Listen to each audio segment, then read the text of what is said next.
siapa kalau boleh tahu? Namanya Lala Fadia. Fadia. Oh, kesehariannya kita apa? Saya rumah tangga. Di rumah aja nih, senang. Adanya namanya?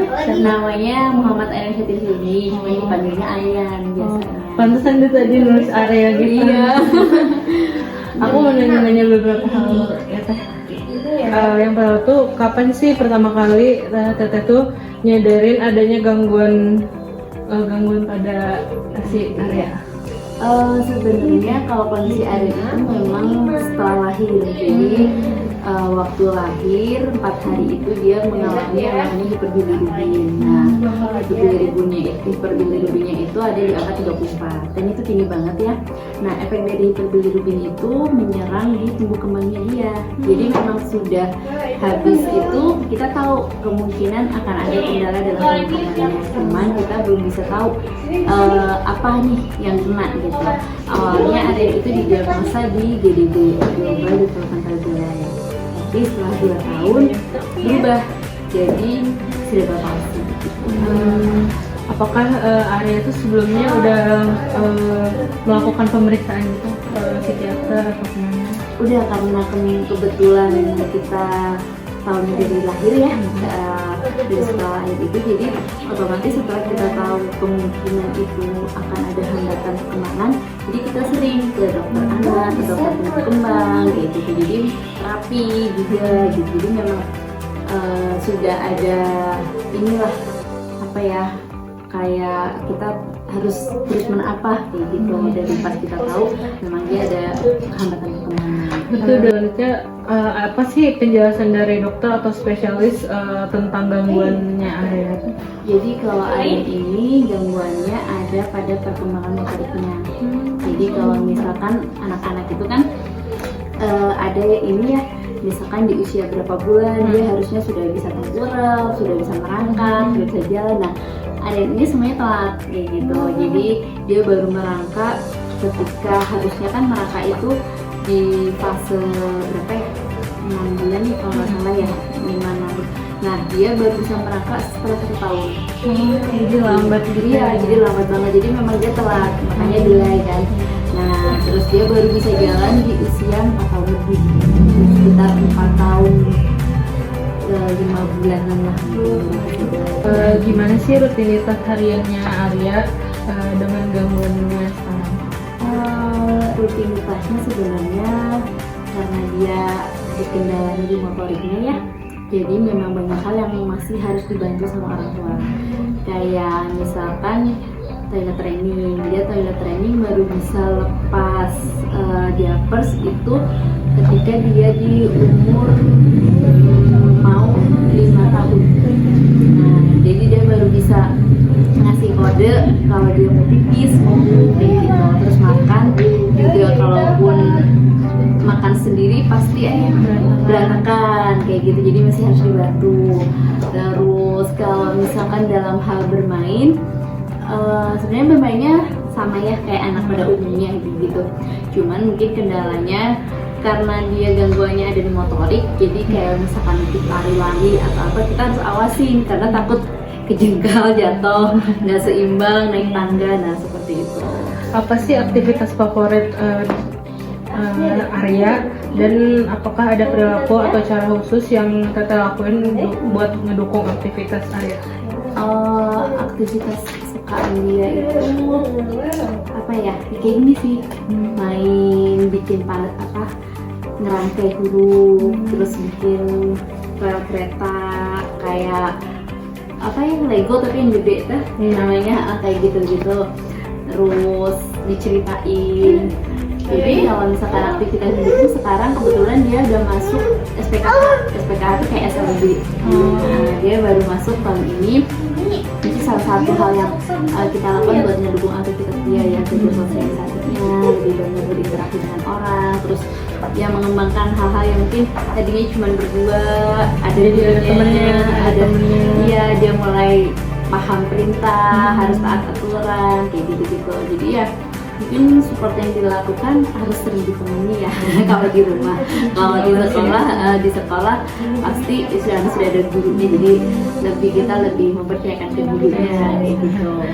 Bu, gimana Arya berinteraksi dengan saudara atau teman-teman di lingkungan sekitar rumahnya gitu? Kalau berinteraksi, karena kendalanya dia tuh salah satunya juga ada di bagian bicara, jadi kan dia belum bisa berbicara dua arah ya, ngomongnya masih dengan kode kayak gitu. Jadi mungkin untuk teman-temannya yang masih seumuran dia mungkin nggak paham karena apa yang dia maksud, apa yang dia mau gitu.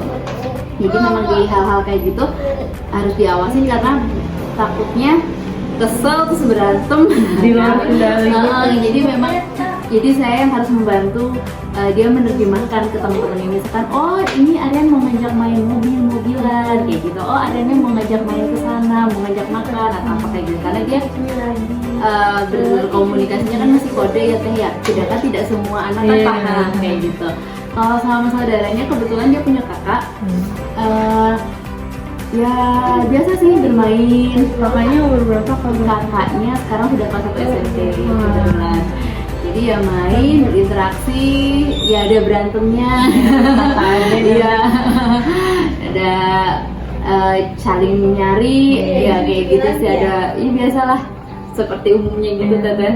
Berarti dia bergaul gitu sama tetangga-tetangga juga? Iya, alhamdulillahnya Aden bukan tipe yang malu. Ya mungkin kalau malu kayak tadi aja di awal baru pertama gitu. Tapi setelah mengenal, setelah tahu dia berinteraksi. Jadi tergantung bagaimana lingkungan itu menyambutnya. Kalau misalkan ini ya mudah welcome gitu ya. Jadi ketika dia diterima, ya dia akan welcome balik kayak gitu. Gimana sih teteh ngebantu Arya dalam menyelesaikan pekerjaan rumah atau tugasnya di sekolah gitu?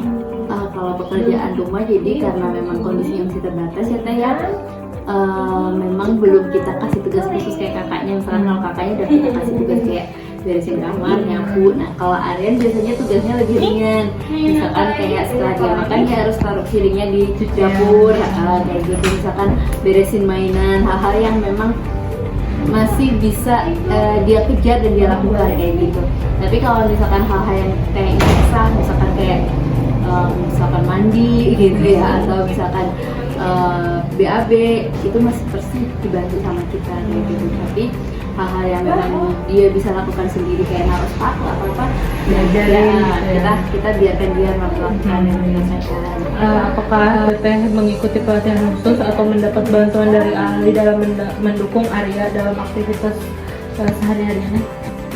Kebetulan karena dia juga terapi, jadi memang bantuannya saya belajar dari para terapis yang gitu. Jadi misalkan dia harus ada pijat ini ya, oral. Nah, jadi setiap harinya berarti kita harus melakukan pijat oral. Terus misalkan kalau dia karena motoriknya biar kuat, dia harus ini diajak jalan, mulai jalannya lurus sampai ini kan ada naik ya, jalan komplek kita latihan jalan nanjak. Nah jadi saya belajarnya dari para terapis tadi kayak gitu. Apa yang jadi PR saya, ya itu yang kita lakukan, lanjutin di rumah. Jadi sedikit banyak alhamdulillahnya terbantu dengan adanya terapis itu sih pasti sih.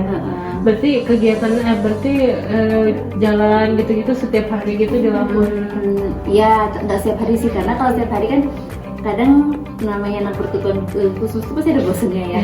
Dan kalau ada bosan dia pasti menolak. Nah jadi kita harus lihat dari moodnya dia kayak gitu. Jadi kalau misalkan dia, oh ini kayaknya moodnya bagus, terus diajak jalan naik, dia mau diajak terapi misalkan kayak nyusun balok atau apa, dia oke, yaudah kita lakukan. Tapi ketika misalkan moodnya dia lagi nggak bagus gitu, kita nggak akan paksain, karena yang ada nanti justru malah tantrum ya, malah tukar, malah nangis. Jadi kita sesuaiin dengan kondisi dia. Dan yang mungkin yang agak susah itu adalah jaga mood dia biar tetap gampang berubah gitu, tetap mau melakukan sesuatu gitu. Tapi dia pernah masih kayak ngajak mama ayo keluar gitu jalan-jalan atau gitu? Oh sering sih kalau itu mah. Gak bisa diem di rumah. Jadi memang, tapi bukan untuk kayak jalan ke tetangga kemarin tuh enggak. Jadi kayak misalkan dia lihat buku atau misalkan lihat di TV atau ada teman bermain, ada apa, dia udah langsung kayak kita mau kesini kayak gitu. Contohnya aja waktu dulu sempet rame awal-awal ada kolam renang waterpark itu ya, di bawah dua bahu tuh dia udah yang ini, jadi kayak aku mau kesini kayak gitu. Jadi dia yang sudah excited menentukan aku pengen kesini, aku mau begini kayak gitu. Yang rencanain. Jadi kita yang iya nanti ya. Gimana sih Teteh sama pihak sekolah berkomunikasi mengenai perkembangan dan kebutuhan Arya? Karena kebetulan Aryan juga baru ya masuknya kan tahun ajaran ini. Alhamdulillahnya sih kita saling sharing gitu. Jadi kayak misalkan dari saya menyampaikan Aryan tuh di rumah seperti ini polanya, terus sekolah juga punya program yang buat Aryannya apa ya, misalkan buat latihan motorik halusnya atau misalkan buat kemandiriannya. Nah itu yang nanti juga saya harus lakukan di rumah kayak gitu. Jadi itu sama kayak terapi ya. Jadi apa yang jadi PR saya di rumah dari sekolah itu yang nanti juga harus berlanjut. Jadi biar sama.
buku Aryan nggak? Ada di buku Aryan nggak? Ada di mainan Aryan nggak? Tidak. Mau lihat di Google? Sendiri bingung. Apa ya? Apa ya? Nah kayak gini nih salah satu kendala saya teh, karena dia belum bisa berkomunikasi dua arah.